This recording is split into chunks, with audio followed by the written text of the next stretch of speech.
Iraq মুসলিম বিশ্বের একটি স্বপ্নের শহর, যা সাদ্দাম হোসেন তৈরি করে গিয়েছিলেন। বারবার পালা বদলের পর ইরাকের বর্তমান কী অবস্থা হয়েছে, আজকের এই ভিডিওর মাধ্যমে আমরা ইরাক সম্পর্কে জানতে চলেছি। ইরাকের সভ্যতা, সংস্কৃতি, ইরাকের নারীদের চলাফেরা আজকের এই ভিডিওর মাধ্যমে আমরা জানতে পারবো। প্রিয় বন্ধুরা, আজকের এই ভিডিওটি কন্টিনিউ করুন এবং ইরাক সম্পর্কে সমস্ত কিছু জানুন। চলুন আজকের এই ভিডিওটি দেখে আমরা জেনে নিই। ইরাক আধুনিক বিশ্বের একটি গুরুত্বপূর্ণ দেশ হলেও এর শিকড় ছড়িয়ে আছে হাজার হাজার বছর আগে, মানব সভ্যতার একেবারে সূচনা লগ্নে। মধ্যপ্রাচ্যের এই অঞ্চলটি প্রাচীন মেসোপটেমিয়ামের অংশ, যা ইতিহাসে পরিচিত সভ্যতার আঁতুড়ঘর হিসেবে। টাইগ্রিস এবং ইউফ্রেটিক্স এই দুই মহান নদীর মাঝে গড়ে উঠেছিল এমন এক উর্বর ভূমি, যেখানে মানুষ প্রথমবারের মতো স্থায়ীভাবে বসবাস শুরু করে। এখানেই জন্ম নেয় বিশ্বের প্রাচীনতম সভ্যতাগুলোর কিছু অংশ। তার মধ্যে রয়েছে সুমেরীয়, আক্কাদীয়, ব্যাবিলিয়ন এবং আশিরীয় সভ্যতা। এই সভ্যতাগুলো শুধু শহর গড়ে তোলেনি, তারা মানব জীবনের ভিত্তি তৈরিও করেছিল। প্রথমবারের মতো মানুষ এখানে লিখতে শিখেছিল। কিউনিফর্ম নামের সেই লিখন পদ্ধতি আজও ইতিহাসের এক অন্যান্য দৃষ্টান্ত হিসাবে রয়েছে। এখানেই গড়ে উঠেছিল প্রাচীন আইন ব্যবস্থা, যার মধ্যে হ্যামুরাবির আইন অন্যতম। গণিত, জ্যোতির্বিজ্ঞান এবং জ্ঞান চর্চার অনেক গুরুত্বপূর্ণ দিক এই অঞ্চল থেকে বিশ্বের অন্যান্য স্থানে ছড়িয়ে পড়ে পরবর্তীতে। সময়ের ধারায় এই জন্মভূমি হয়ে ওঠে বিভিন্ন সাম্রাজ্যের কেন্দ্র। বিশেষ করে সপ্তম দশকের পর ইসলাম আগমনের মাধ্যমে ইরাক নতুন এক অধ্যায়ে প্রবেশ করে। আব্বাসীয় খেলাফতের সময় বাগদাদ শহর হয়ে ওঠে বিশ্বের অন্যতম জ্ঞান চর্চা একটি কেন্দ্র। বিশ্বের নানা প্রান্ত থেকে জ্ঞানী ও গবেষকরা একত্রিত হয়ে বিজ্ঞান, দার্শনিক, দর্শন এবং সাহিত্যের উন্নয়নের কাজ শুরু করে। তবে ইতিহাসের দীর্ঘ পথ ইরাক নানা পরিবর্তনের মধ্য দিয়ে এগিয়েছে। কখনো নতুন শাসক, কখনো বাইরের প্রভাব, সব মিলিয়ে এই অঞ্চল বারবার নিজেকে নতুনভাবে গড়ে তুলেছে। অটোমান সাম্রাজ্যের দীর্ঘ শাসন শেষে 20 শতকের শুরুতে ইরাক একটি নতুন রাজনৈতিক বাস্তবতায় প্রবেশ করে এবং ধীরে ধীরে একটি স্বাধীন রাষ্ট্র হিসেবে আত্মপ্রকাশ করে।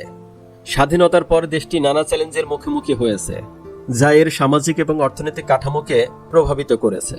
কিন্তু এই প্রতিটি পর্যায়ে ইরাকের মানুষের অভিজ্ঞতা, সহনশীলতা এবং এগিয়ে যাওয়ার শক্তিকে আরও দৃঢ় করেছে। আজকের ইরাক এক নতুন বাস্তবতার সামনে দাঁড়িয়ে আছে। একদিকে তার হাজার বছরের গৌরবময় ইতিহাস, অন্যদিকে আধুনিক বিশ্বের সঙ্গে তাল মিলিয়ে এগিয়ে যাওয়ার প্রচেষ্টা। ইরাকের ইতিহাস তাই শুধু অতীতের গল্প নয়, এটি চলমান যাত্রা। এখানে প্রতিটি অধ্যায় নতুন কিছু শিখিয়েছে, আর প্রতিটি পরিবর্তন তৈরি করেছে ভবিষ্যতের সম্ভাবনা।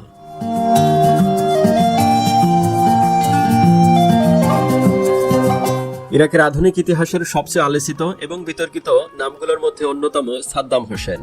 একজন সাধারণ পরিবার থেকে উঠে এসে কিভাবে তিনি সর্বোচ্চ ক্ষমতায় পৌঁছেছিলেন, সেই গল্পটিও কম বিস্ময়কর নয়। 1937 সালে ইরাকের একটি ছোট্ট গ্রামে জন্ম নেয় সাদ্দাম হোসেন। শৈশব থেকে কঠিন বাস্তবতার মধ্য দিয়ে বড় হয়েছিলেন তিনি। অল্প বয়স থেকে তিনি রাজনীতি এবং ক্ষমতার কাঠামো সম্পর্কে আগ্রহী হয়ে ওঠে। দীর্ঘ রাজনৈতিক পথ চলার পর 1979 সালে তিনি ইরাকের প্রেসিডেন্ট হন। তার শাসন আমলে দেশটি দ্রুত পরিবর্তনের মধ্য দিয়ে যায়। অবকাঠামোর উন্নয়ন, শিক্ষা ব্যবস্থা প্রসার এবং তেলভিত্তিক অর্থনীতির শক্তিশালী সমীকরণ, এই সব কিছু মিলিয়ে ইরাক একসময় মধ্যপ্রাচ্যের একটি গুরুত্বপূর্ণ রাষ্ট্রে পরিণত হয়। তবে তার শাসন ব্যবস্থা ছিল অত্যন্ত কঠোর এবং নিয়ন্ত্রিত। ক্ষমতা ধরে রাখার জন্য তিনি শক্তিশালী প্রশাসনিক কাঠামো গড়ে তোলেন, যা দেশটির রাজনীতিকে দীর্ঘ সময় ধরে প্রভাবিত করেছে। সময় যত এগিয়েছে ততই তার নেতৃত্ব আন্তর্জাতিক পর্যায়ে নানা আলোচনার কেন্দ্রবিন্দুতে আসে।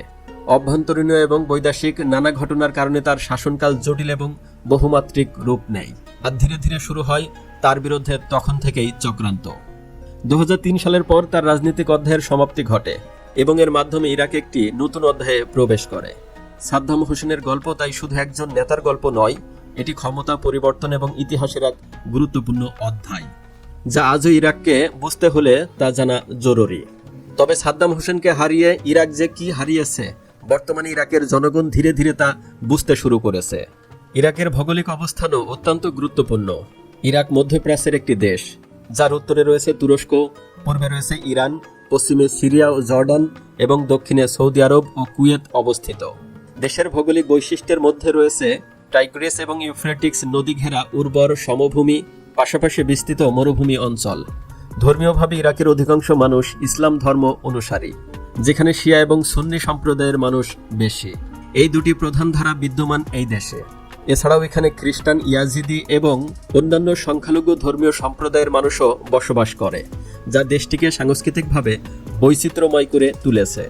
ইরাকের বর্তমান জনসংখ্যা আনুমানিক 4,40,00,000 থেকে 4,50,00,000-এর কাছাকাছি। ইরাকের রাজধানীর নাম বাগদাদ। এটি শুধু একটি রাজধানী নয়, এটি এক সময়ের জ্ঞান, সাংস্কৃতিক এবং সভ্যতার আলোকবর্তিকা, যার আলো শতাব্দীর পর শতাব্দী ধরে পুরো বিশ্বকে প্রভাবিত করেছে। 8ম শতাব্দীতে আব্বাসীয় খেলাফতের সময় বাগদাদ প্রতিষ্ঠিত হয় এবং খুব অল্প সময়ের মধ্যেই এটি বিশ্বের অন্যতম গুরুত্বপূর্ণ নগরীতে পরিণত হয়। তখনকার সময়ে বাগদাদ ছিল শুধু প্রশাসনিক কেন্দ্র নয়, বরং জ্ঞানচর্চার এক বিশাল কেন্দ্রবিন্দু। এখানে প্রতিষ্ঠিত হয়েছিল বাইতুল হিকমা বা হাউস অফ উইসডম, একটি প্রতিষ্ঠান যেখানে বিশ্বের বিভিন্ন প্রান্ত থেকে জ্ঞানী মানুষরা এসে গণিত, জ্যোতির্বিজ্ঞা, চিকিৎসা এবং দর্শনের উপর গবেষণা শুরু করে। এই শহরের রাস্তা দিয়ে একসময় হেঁটেছেন বিজ্ঞান, দার্শনিক, কবি এবং চিন্তাবিদরা। গ্রিক, পারস্য এবং ভারতীয় জ্ঞানের অনুবাদ ও সংরক্ষণ এখান থেকেই ছড়িয়ে পড়ে ইউরোপে। বলা হয় সেই সময়ের বাগদাদ ছিল পৃথিবীর সবচেয়ে আলোচিত শহরগুলোর একটি, যেখানে রাতের অন্ধকারেও জ্ঞানের আলো জ্বলত। ইসলামে ভরপুর ছিল এই শহরটি।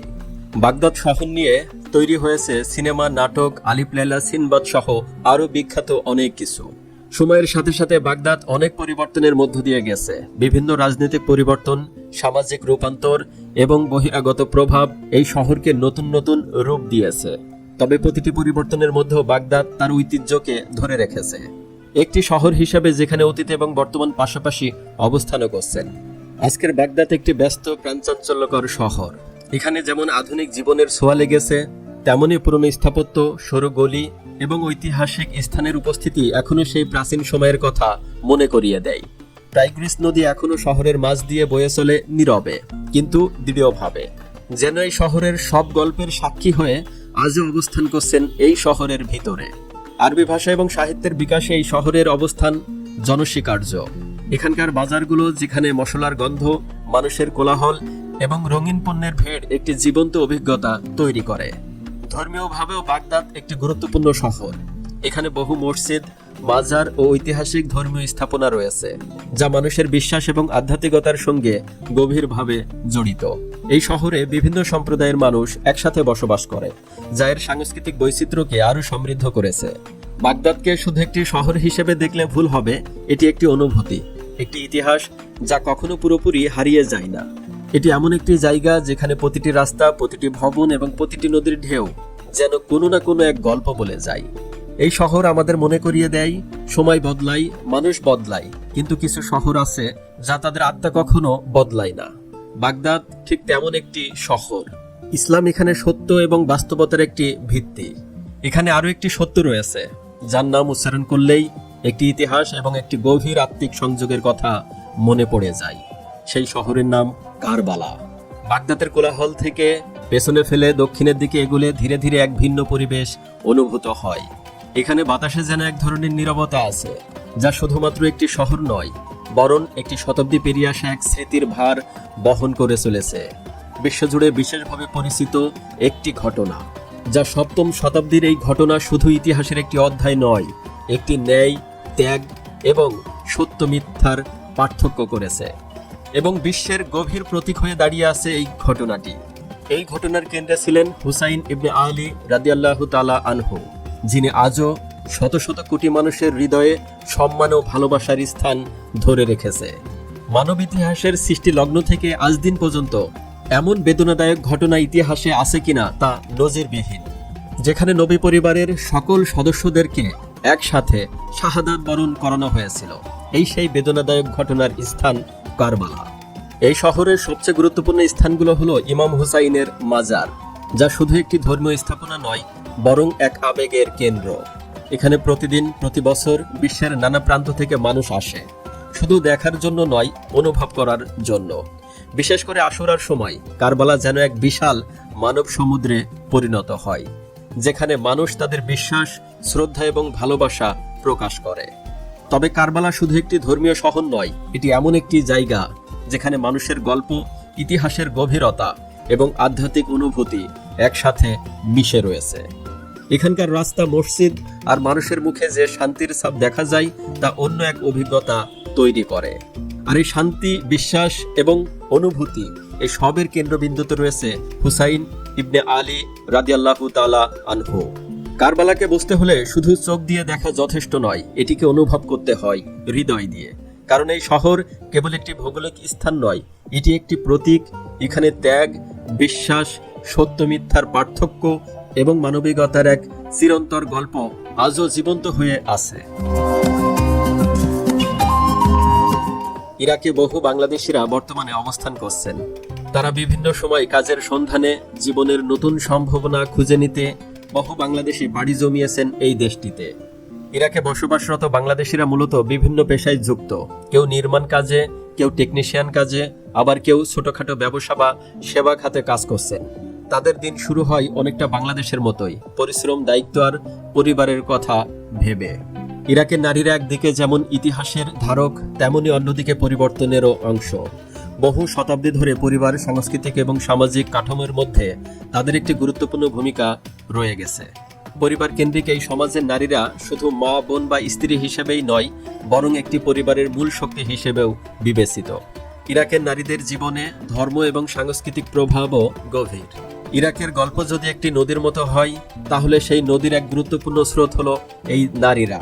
সাধারণ মিডিয়ায় ইরাককে অনেক সময় একটি নির্দিষ্ট দৃষ্টিকোণ থেকে দেখানো হয়, কিন্তু এখানে রয়েছে প্রাণবন্ত শহর, পরিবার কেন্দ্রিক জীবন, অতিথিপরায়ণ মানুষ এবং সাংস্কৃতিক বৈচিত্র্য। ইরাক সম্পদের সমৃদ্ধ একটি দেশ, বিশেষ করে তেল সম্পদের জন্য। প্রিয় বন্ধুরা, আপনারা যারা শুরু থেকে শেষ পর্যন্ত আজকের এই ভিডিওটি দেখেছেন তাদেরকে অসংখ্য অসংখ্য ধন্যবাদ। ইরাকের কোন বিষয়টি আপনার ভালো লেগেছে অবশ্যই কমেন্ট বক্সে জানাবেন। আজকের এপিসোড এই পর্যন্তই, দেখা হবে নতুন কোনো এপিসোডে। সে পর্যন্ত ভালো থাকবেন, সুস্থ থাকবেন। আজকের মতো বিদায় নিচ্ছি। আসসালামু আলাইকুম ওয়া রাহমাতুল্লাহি ওয়া বারাকাতুহু।